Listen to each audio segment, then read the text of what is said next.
Assalamu alaikum wa rahmatullahi wa barakatuh. When Ramadan comes along, some people act as if a food festival has come to town. We have this type of food and that type and this appetizer and that.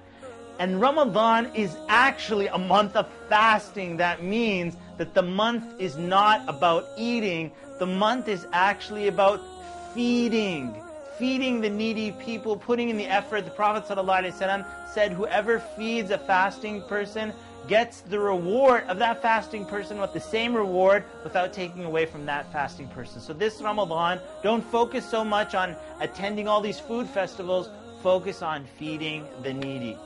What is the definition of fasting? If you ask children, they will tell you fasting is when you don't eat and you don't drink from sunup until sundown. And sometimes a lot of adults use the same definition. That's it. That's all fasting is. Okay. That's it? Just fasting? Sunup, sundown, don't drink, don't eat?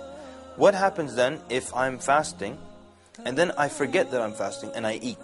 This is actually a true story. One imam, he was invited to a buffet and he ate and drank and he had like cake and drinks and, buffet, you know the rule when you go to a buffet, you either break even or you profit. So this guy profited, alhamdulillah. He ate a whole lot. He said, then when I was totally done, then I remembered that I'm fasting. So does his fast count or not? Of course the answer is yes, it counts because he completely forgot. So that means it's got to be more than eating and drinking. So it's got to be something else. Of course, a sawm, fasting, means to abstain. So it's not just abstaining from eating and drinking, it's from all kinds of other things. It's from lying, it's from bad words, it's from cursing, it's from backbiting. Many people now, their main concern is what goes into their mouth. These are the people who exaggerate. Once they make wudu, they'll spit like 100 times to make sure there's no wetness left in their mouth whatsoever. Nothing goes down the throat. Even though in the Sharia, a little bit of wetness is ma'fu, it's pardoned, it's not an issue. But they exaggerate. Some people even tell you, and this is all wrong, but they tell you, don't shower in Ramadan because, water will come in through your ears. I mean, who drinks through their ears anyways? So just exaggerations there. And don't use perfume. Don't smell food. If you pass by the kitchen, hold your breath.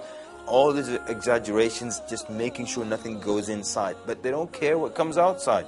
So they're lying in the middle of the day in Ramadan. They're backbiting. They're spreading rumors. They're cursing. They're saying all kinds of horrible things. And they think fasting is, nothing goes in here. And as long as that's the case, then I'm fasting.